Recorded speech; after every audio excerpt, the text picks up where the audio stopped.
keep that fire going as your motivation, but allow yourself, allow your body, allow your mind, allow your emotions to also rest and to heal, because otherwise that passion becomes a fire that consumes even you. Welcome to this space of conversations with Gamechangers. These meaningful conversations with those who we have found are connected to their purpose from within, who are able to express that purpose in a really unique way, and through that are bringing transformation to the world in different ways. We are interested in people who aim to change the game and create new narratives that open new possibilities for them and for all of us. We are Purpose+Motion, and we support organizations to connect with their purpose and then get in motion, in action. The potential we help them unlock allows them to stabilize through transitions, create healthier work environments, and scale their positive impact in the world. Enjoy these conversations. And please let us know what you think in the comments below. In this series of interviews, we're in particular speaking to people from the process which Purpose+Motion and Rios partners have been facilitating, called Reinventing the International NGO System.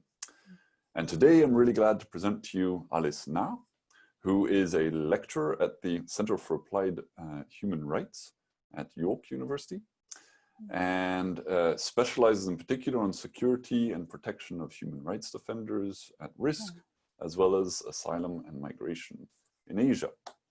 Alice, thank you so much for being here with us. It's a pleasure. Thanks for inviting me. And so obviously in your very extensive sort of bio, there's many different things from academic sort of research. You're on the advisory board and boards of a number of INGOs. And my first question is, so what is it at the very moment, or let's say in the past couple of months, years, that has really been your passion? What is it that's really important to you?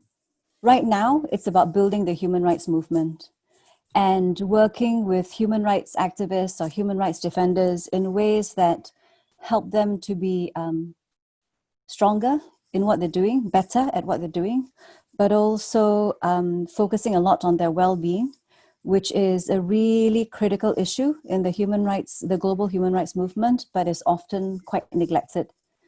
And the reason for that is because of passion. You know, a lot of human rights defenders are so passionate about their work, but that passion takes over and it pushes them. They push themselves really hard, and they're pushed also by others and the issues that they see. And there's so much drive to achieve, impossible goals sometimes, that their well-being sort of takes a secondary, priority. Compared to what they're really passionate about. So for me right now, my focus is on how we understand concepts of well-being, what well-being means in the human rights movement, and how we can balance both self-care and collective care so that our activism is sustained over a long period of time. It's a fascinating topic, which indeed many of the people we work with are struggling with. Yeah. And I guess for me, one of the key questions is, what is it that goes wrong, in a sense, that someone who is desperately wanting to help others to have well-being through human rights activism ends up not doing that for themselves? How does that dichotomy happen? It's a really interesting thing, because when we asked, I've been doing several research projects looking at this very question. And when you talk to people, and you open up this topic about well-being, and especially mental and emotional well-being, what they often talk about first is how the well-being of victims of human rights violations or the communities that they're working with suffer. And they do all they can to try to ease that suffering. And another group that they care about are really their family, their family members who are sometimes affected by the human rights activism that they do. But they focus on those other people first before focusing on themselves. So I think there's always this tendency to sort of respond. I think part of the reason why people are so passionate about human rights is that they're responding to the needs of others, but that sometimes means that they don't look at themselves or tend to neglect themselves in the pursuit of, the well-being of other people. Yeah. And how much do you feel that's something, obviously for individual activists, that this is the case, but how much is it something that has been taken on, or is also a sort of cultural factor for the larger NGO world? Yeah, I mean, I think one of the things I've been really thinking a lot about is how we tend to develop cultures of human rights practice that then, how do you say, valorize, or, we praise and we value self-sacrifice. We value commitment and passion. There's so many times I've heard activists say, oh, look at her, she's truly passionate about something because she works overtime until 2 a.m. in the morning on weekends, and they see the lack of boundaries. They read the lack of boundaries, or sort of work at all times in all places, and commitment as good things. So when we keep saying this to each other, when we keep reinforcing that, being extremely passionate, going beyond the call of duty, overextending yourself, all of those are positive things that are demonstrations of passion, and passion is a good thing for human rights movements. We then reinforce inadvertently, whether we're aware of it or not, that overworking and overstretching yourself constantly is a good thing. So I think we do need to think about how we are subtly encouraging each other to stretch ourselves beyond our capacities and to work overtime and to, and go beyond the call of duty in a way, because we just naturally encourage each other to do that. And I think we need to be more self-critical about our own cultures of human rights practice.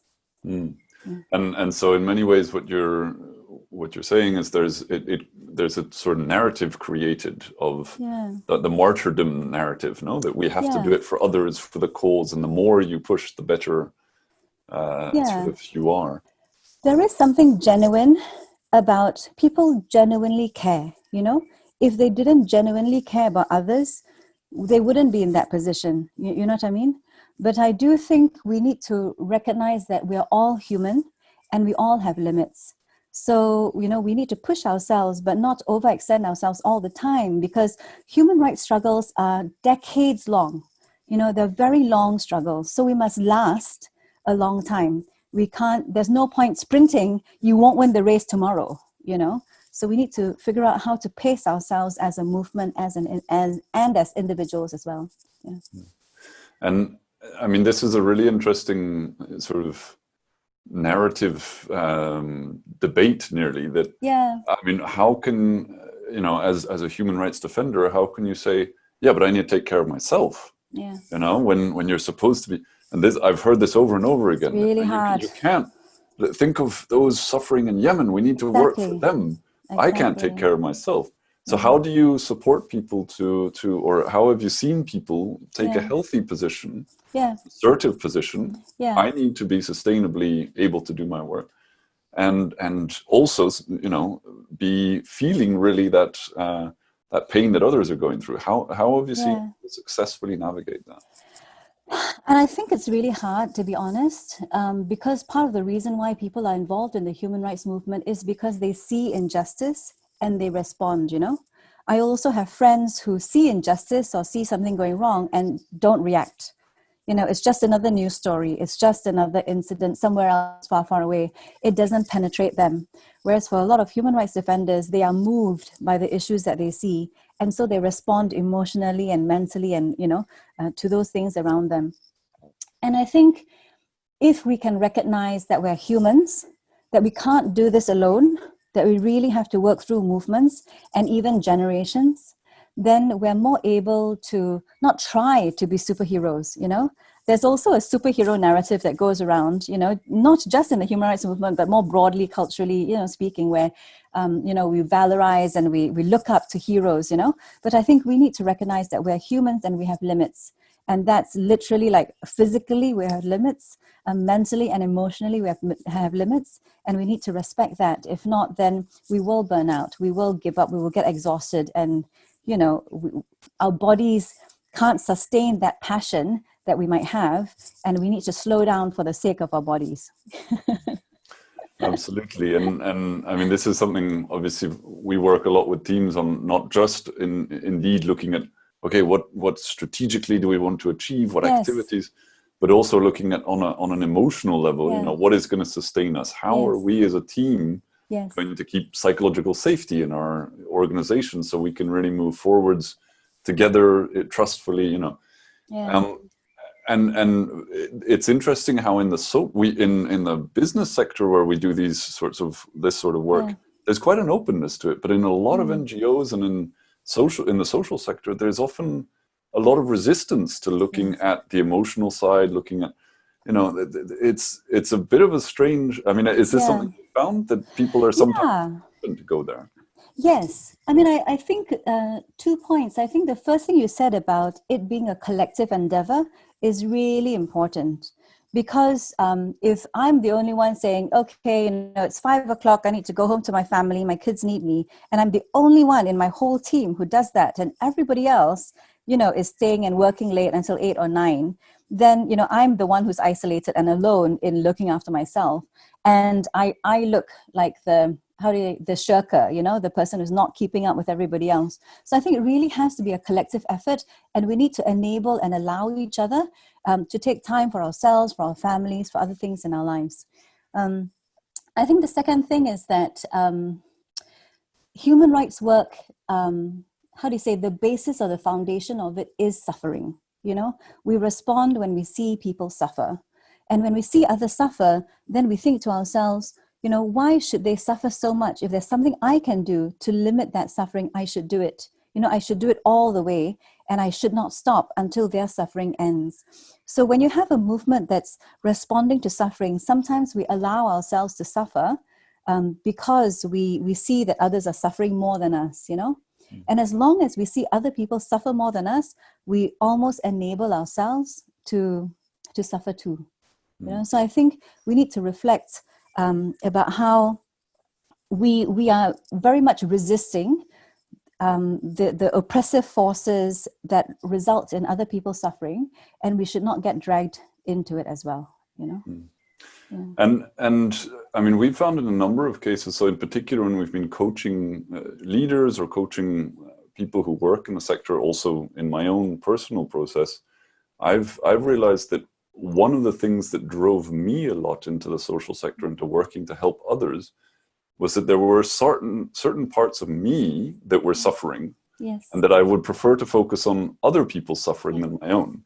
Yes. Is that something you found comes up a lot, or? Yeah, I think the question you ask about what motivates us or what makes us passionate about something, there really are, how do you say, we as human beings, we're mysterious, we're mysterious even to ourselves. We are not as self-aware as we think we are. So I think when we respond to suffering, or we respond to the issues and injustices that we see around, it invokes something in us. And what it invokes in us could be, our own suffering from the past, our own trauma or pain that we're struggling to deal with, or it could just be that we care for others. But I think that's why, sort of taking time to reflect on what motivates us, what makes us passionate, where it stems from, does it stem from,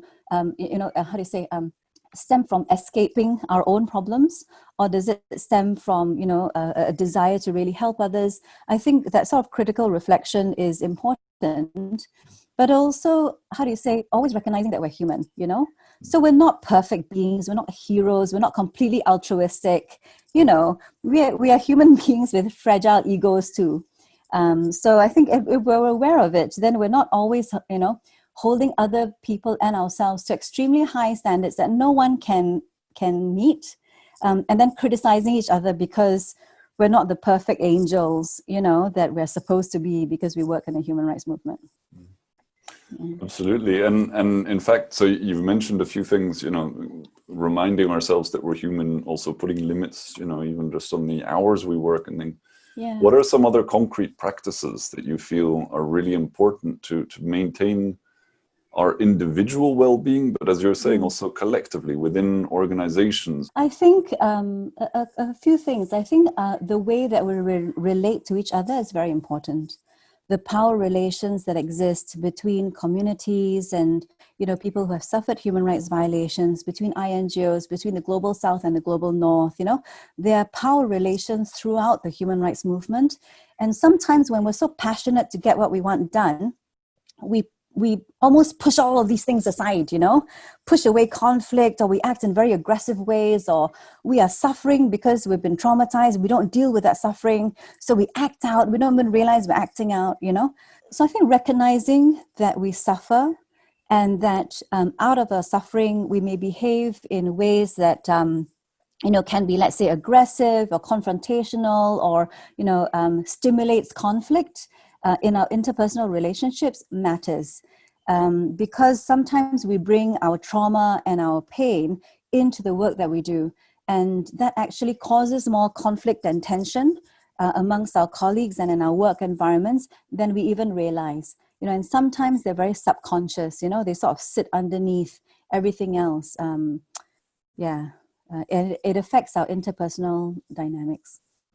This is one of the trickiest aspects within, organizational development to bring organizations to start looking, as we say, under the waterline or under, what is hidden there, not only on an individual level. So this is why I act this way, but as a team, the dynamics that we've built and are these because of this and this, and to actually bring those out onto the table, Yeah, exactly.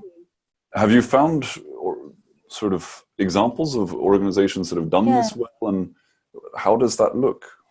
I mean, one thing that, as you were asking me this question, what is sort of needed?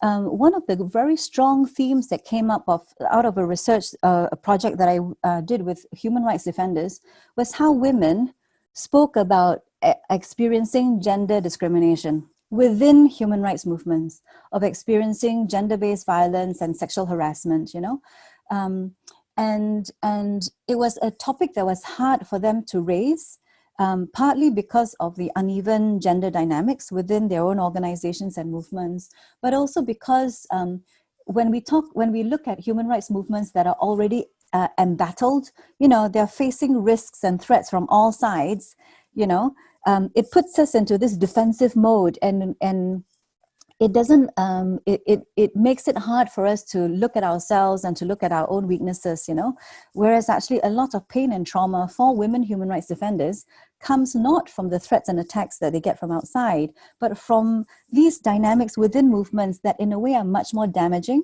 because they don't expect, they don't expect this from their men counterparts. The human rights movement, your own human rights circles and communities are where you expect support, solidarity, connectedness. And then when, gender-based violence happens within human rights movements, it's even more damaging, they say, than it is when you get it from outside, I can totally understand that dynamic of wanting safety and then finding those same things you're trying to battle inside the organization you're working in. And I mean, we've seen so many examples of this recently, the scandals of sexual harassment I know innumerable people who have experienced this. But also, as you were saying, the power dynamics of, the sort of expats and their national staff and those weird dynamics that are still very much present, or, racism or certain racial discrimination within hiring and so on. How do you feel that the sector can move into a new phase where it really is living what it's trying to create outside as a inside? So that ideal, how it lives itself. I think it's really important for us to accept that, as I mentioned to you before, that we are humans and we have failings, So, for example, we often say, oh, racism happens, but it's always other people who are racist, never me, There's gender discrimination that goes on, but never me. I'm not the man or the woman who, reproduces gender discrimination. I'm, if anything, the subject of it, So I think we always have to realize that all of these things like racism or xenophobia or gender discrimination, they're so deeply embedded in the ways that we think and organize society that sometimes we are part of the problem. without even realizing it. You know, we experience privilege, or we experience, how do you say, power, not because we deserved it or we earned it, but just the way that we're located in society. So I think INGOs and human rights organizations, it's really important to develop this critical analysis and not always point fingers at others, but, you know, look at ourselves, but also look at ourselves not just in an accusatory way, but to realize that we are embedded. You know, we grew up and were trained in cultures and, you know, religious societies and, you know, yeah, where there's institutional racism, institutional xenophobia, gender discrimination. And so we have to unlearn and unpack these things that we grew up with in order to be more self-aware and to really destabilize the power relations. And also to be willing to say sorry, you know, I messed up, I'm sorry, you know, and it's okay. And we forgive each other and we mend relationships and we try to move forward. Yeah, it's so beautiful that you bring that. This also forgiveness, not only to each other or to the other, you know, from those that we may have hurt, but also to ourselves. Exactly. You know, this saying, okay, I realize I am racist, you know, yes. and I'm sorry about that. It's really helped. I mean, I know this from myself. It's really helped everything that's going on for me to keep questioning and learning, whoa, yeah, there's so many racial biases that I do have. There's so much gender biases that I have. I'm the, you know, typical example of the white male, you know, with privilege. And there's so much that I don't see, not because I don't want to, but because it's so difficult to. So, and at the same time, there's a real responsibility on us, on me, on people like me, to make that effort. Yeah. And it's particularly hard, I think, for people who have lived very challenging and difficult lives, and they have struggled for everything they have achieved. They have struggled really hard, you know. Then when you say, hey, you've got privilege, they're like, excuse me, you know, I never benefited from any, you know, hand ups or whatever. Nobody gave me like money or, you know, a silver spoon in my mouth. I had to work hard for everything that I did. And they have, but it becomes very hard for them to see when they've not received anything that sounds like privilege. You know, it's hard for them to see that they might be having privilege because they don't face the same, you know, obstacles and circumstances that other people from different, you know, backgrounds have faced because of their whatever, you know, ethnicity or gender. Yeah, absolutely. It's sort of the lottery of birth, you know, and it's difficult to imagine that actually if you were born just in a womb next door, right, the whole thing could be different. So, in the next family or across the street, you know. Thank you so much for bringing those aspects. And what would you say, or what would you recommend to someone who is either just entering this work now with that passion, with that sort of I want to make things happen, or who's maybe struggling to keep that up after having worked in it for a while? Like, what is your little gold nugget to them? I think really that passion for this work is really critical, you know, and hold on to that passion. Don't be ashamed of it. Don't be afraid of it. It is a fire that keeps you going, and it will keep you going through the hardest times.